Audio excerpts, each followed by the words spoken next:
Hello दोस्तों, welcome back to our YouTube channel. तो state की अपनी सीरीज़ में आज हम पढ़ने वाले हैं हिमालय की बेटियां, जो कि नागार्जुन जी द्वारा लिखित एक लेख है, जिसमें उन्होंने हिमालय से निकलने वाली नदियों के बारे में बताया है कि किस तरह से नदियां हिमालय की पुत्रियों के समान हैं और जो हिमालय है वह उनके पिता के समान है। किस तरह से नदियां हैं वो एक बच्ची की तरह उछलती कूदती हुई बड़ी होती हुई आगे चली जाती हैं। तो इनके क्वेश्चंस हम करने वाले हैं। तो चलिए शुरू करते हैं इनसे संबंधित प्रश्न उत्तर। हिमालय की बेटियां पाठ के लेखक कौन हैं? प्रेमचंद, रमेशचंद्र साहा, नागार्जुन, शिवमंगल सिंह सुमन।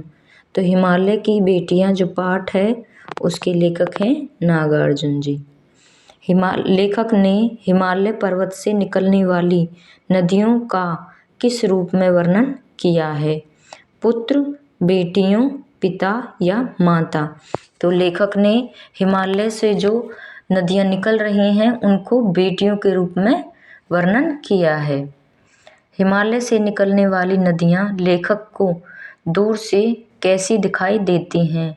शांत, गंभीर, शांत और गंभीर या सभी।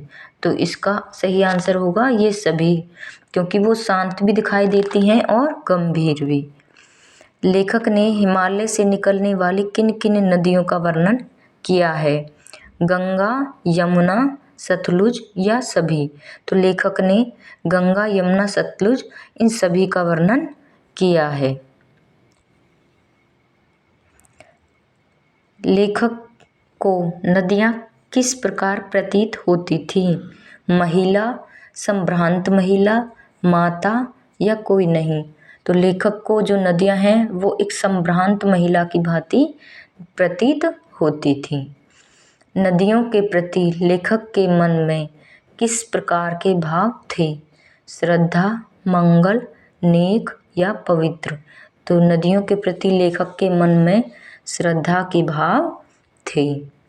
लेखक ने नदियों के पानी में लगाई डुबकी की तुलना किन किन की गोद से की है? माँ, मामी, दादी, मौसी यह सभी। तो लेखक ने इन सभी का वर्णन नदियों के रूप में किया है। जिस तरह से नदियों के पानी में डुबकी लगाई जाती है वैसी ही तुलना इन सब से लेखक ने की है।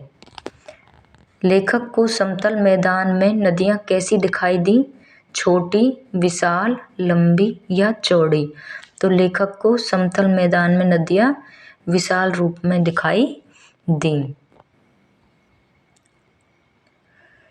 हिमालय से निकलने वाली नदियां कहाँ कहाँ लीला करती हैं? बर्फ की पहाड़ियों में, घाटियों पर, चोटियों पर या सभी जगह। तो लेखक ने हिमालय से जो निकलने वाली नदियां हैं उनके बारे में बताया है कि इन सभी जगह पर वो लीलाएं करती हैं। बर्फ की पहाड़ियों में भी, घाटियों पर भी और चोटियों पर भी। लेखक के अनुसार हिमालय किसका नटखटपन झेलता होगा? पत्थरों का, नदियों का, पेड़ों का या फूलों का।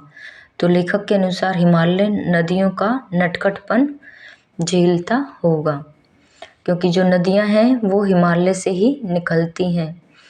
तो और उनको बेटियों के रूप में जो वर्णन किया है कि जिस तरह से बेटियां नटखट होती हैं वैसे ही हिमालय भी नदियों का नटखटपन झेलता होगा। हिमालय से निकलकर समुद्र में मिलने वाली दो नदियों के नाम लिखो। कावेरी, ताप्ती, सिंधु, ब्रह्मपुत्र, यमुना, गंगा, नर्मदा, प्रयाग। तो सिंधु और ब्रह्मपुत्र हिमालय से निकलकर समुद्र में मिलती हैं। लेखक ने नदियों को किस हिमालय की गोद में खेलने वाली बालिकाएं बताया है? युग हिमालय, शिशु हिमालय, बूढ़ा हिमालय या हिमालयन। तो लेखक ने नदियों को बूढ़ा हिमालय की गोद में खेलने वाली बालिकाएं बताया है। पर्वतराज की संज्ञा किसे दी गई है? हिमालय, विंध्याचल, टाइगर हिल या कोई नहीं। तो पर्वतराज की जो संज्ञा लेखक ने दी है वो हिमालय को दी है। लेखक ने हिमालय का समुद्र से क्या संबंध जोड़ा है? पिता पुत्र का, ससुर दामाद का, भाई भाई का, या इनमें से कोई नहीं। तो लेखक ने हिमालय का जो समुद्र से संबंध जोड़ा है वो ससुर दामाद का जोड़ा है। काका कालेलकर ने नदियों को क्या कहा है? महानदी, लोकमाता, सुरनदी या माँ? तो काका कालेलकर ने नदियों को लोक माता कहा है। लेखक नदियों को माता से पहले किस रूप में देखता है? बहन, दोनों, बेटी या कोई नहीं? तो लेखक नदियों को माता से पहले बेटी के रूप में देखता है। लेखक ने किस देश में सतलुज के किनारे बैठा था?